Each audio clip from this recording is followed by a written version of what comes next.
নামাজের বাইরের সময় আমার গ্যাসের একদম সমস্যা হয় না, কিন্তু অজু করার সাথে সাথে আমাকে এই সমস্যার সম্মুখীন হতে হয়, অনেক কষ্ট করে অজু ধরে রাখতে হয়। কি করতে পারি একটু দয়া করে বলবেন। শুক্রবার বিকেলে আশীর্বাদ দুরূদ পাঠ করলে নাকি 80 বছরের গুনাহ মাফ হয়। মেয়েদের অজু করার সময় যদি মাথার কাপড় পড়ে যায় বেখেয়ালে, এদিকে অজু হবে নাকি আবার শুরু থেকে করতে হবে? রাতে কাপড় খোলা ছাদে না থাকলে সে কাপড়ে নামাজ হয় না, কতটুকু সঠিক? যারা আয়না বা জিনের মাধ্যমে রোগ নির্ণয় করে তাদের কাছে যাওয়া কি শিরক হবে? নামাজে হাতের আঙ্গুল ফুটালে কি অজু ভেঙে যায়? চাচাতো বোনকে বিবাহ করা যাবে কিনা? আমি রাতে ঘুমানোর আগে অজু করে ঘুমাই, এই অজু দিয়ে ফজরের নামাজ পড়তে পারবো কিনা? গাছের পাতা বা ডাল আমাদের জায়গায় পড়লে সেগুলো আমরা জ্বালানি হিসাবে ব্যবহার করলে গুনাহ হবে কিনা? চাচাতো বোনকে বিবাহ করা যাবে কিনা? চাচাতো বোন অবশ্যই আপনি তাকে বিয়ে করতে পারেন, সেটা আপনার তার সাথে দুধ বোনের কোনো সম্পর্ক না থাকে, অর্থাৎ একই মায়ের দুধ যদি পান না করে থাকেন, তাহলে সেক্ষেত্রে চাচাতো বোনকে বিয়ে করা যাবে, কোনো অসুবিধা নেই, কারণ আপনার চাচাতো বোন আপনার মাহারাম নন মাহারাম বিধায় থাকে আপনি বিয়ে করতে পারেন।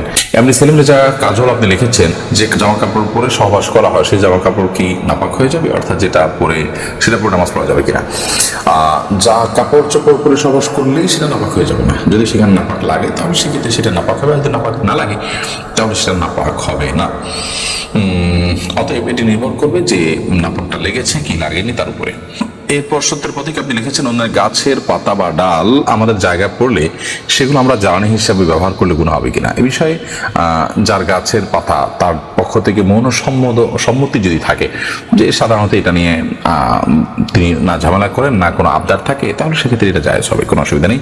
আর যদি মনে হয় না তিনি তার এই জিনিসটাকে নিলে মনক্ষুণ্ণ হন, অসন্তুষ্ট হন এবং তিনি রাজি না, এমনটি বিভিন্নভাবে বোঝা যায়, সেটা স্পষ্ট বলুন কিংবা তার আচরণ দ্বারা, তাহলে সেটা নেওয়া উচিত হবে না। যদি জিনিসটি তার, যদি আপনার জায়গা পড়েছে তারপর জিনিসটা তার, অতএব সেটা ব্যবহার করবেন না। মোহাম্মদ আব্দুল রাজাক আপনি লিখেছেন যদি কাপড়ে নাপাক বীর্য প্রস্রাব ইত্যাদি লাগে এবং তা শুকিয়ে যায়, তাহলে সে কাপড় পরিধান করে নামাজ পড়া যাবে কিনা? বীর্য যদি লাগে, সেই বীর্যকে যদি শুকিয়ে যায় এবং শক্ত হয়ে যায়, সেটাকে খুঁচিয়ে যদি উঠে ফেলানো যায়, তাহলে তাতে সালাত আদায় করা যাবে, যদিও কিছু আলামত তাও থেকে যেতে পারে। তারপর সেখানে সালাত আদায় করা যেতে পারে। বীর্য পবিত্র করার জন্য পানিতে পবিত্র করাই যাবে, আর এর বাইরে এরকম খুঁচিয়ে তুলে ফেলা এটাও বীর্য পবিত্র করার একটা পদ্ধতি। আর প্রস্রাব এবং এই জাতীয় নাপাক যেগুলো লাগে, যেগুলো খুঁচিয়ে ওঠার মতো না, সেগুলো লাগার পর ওই কাপড়কে ধুইতে হবে, ধোয়ার পর সেটি পাক হবে, যে জায়গা লেগেছে সেই জায়গাটুকু ধুলেই ইনশাআল্লাহ বিদিনাল্লাহ পাক হয়ে যাবে, অর্থাৎ নাপাকটা দূর করতে হবে। তামিম আলিফ আপনি লিখেছেন আমি রাতে ঘুমানোর আগে অজু করে ঘুমাই, এই অজু দিয়ে ফজরের নামাজ পড়তে পারবো কিনা? রাতে আপনি ঘুমানোর আগে অজু করে ঘুমান, খুব ভালো কথা, কিন্তু আপনি যখন ঘুমিয়ে পড়েন তখন তো আপনার অজু ভঙ্গ হয়ে যায়। বিধায় এই অজু দিয়ে আপনি ফজর নামাজ কিভাবে পড়বেন? আপনাকে আবার ফজর নামাজ পড়তে হবে। মানুষ ঘুমিয়ে গেলে সেই ঘুম তার অজু ভঙ্গের কারণ হয়।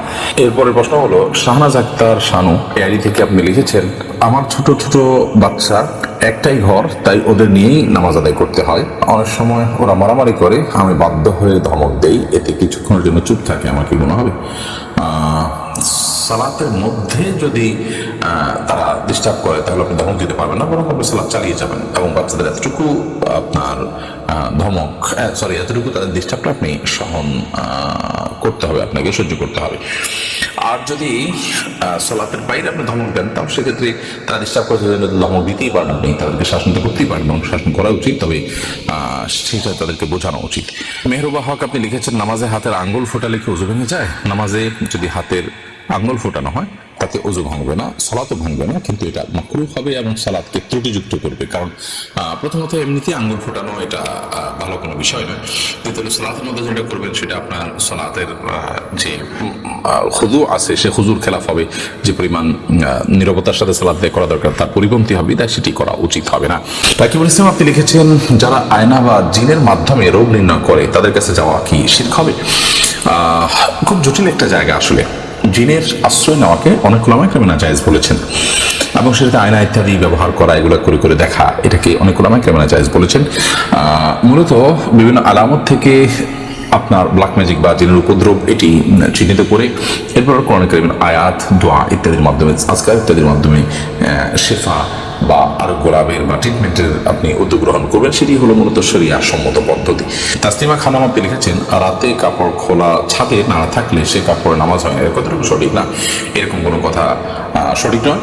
যদি রাতে কাপড় খোলা চালে থাকে বা খোলা বারান্দায় থাকে তাতে নামাজ হয়ে যাবে। নাপাক লাগলে সে নামাজ হবে না। এখানে নাপাক লেগেছে তার কোনো প্রমাণ তো নেই, বিধায় এ ধরনের কথা বিশ্বাস করার কোনো কারণ নেই। সাইদা আক্তার আপনি লিখেছেন, মেয়েদের অজু করার সময় যদি মাথার কাপড় পড়ে যায় বেখেয়ালে, এদিকে অজু হবে নাকি আবার শুরু থেকেই করতে হবে? মেয়েদের মাথার কাপড় পরার কারণে অজুর কোনো ক্ষতি হবে না, এবং অজু অবস্থায় মাথার কাপড় থাকাও কোনো জরুরি বা আবশ্যক কোনো বিষয় না। বরং আমাদের মনে রাখতে হবে যে মেয়েদের অজু করার সময় যখন তারা মুখ ধৌত করবে তখন তাদের তো চুলের গোড়া পর্যন্ত কানাঙ্গুতি পর্যন্ত পৌঁছাতে গিয়ে কাপড় ভিজে যেতে পারে, তখন বরং মাথার কাপড় খোলাটা অযৌক্তিক নয়, বিশেষ করে যখন কোনো মাহরাম পুরুষ থাকলে দেখার কোনো আশঙ্কা না থাকবে। আর দ্বিতীয়ত যখন তারা মাথা মাসা করবেন তখন যদিও মাথা কাপড় ফেলানো ছাড়া হাত ভিতর দিয়েও হতে পারে, তারপর অংশে মাথা কাপড় ফেললে খুব ভালোভাবে মাসা করা যায়, বিধায় মাথার কাপড় ফেললে অজুর কোনো ক্ষতি হবে না, এর কারণে ওজুতে কোনো ত্রুটিও তৈরি হবে না।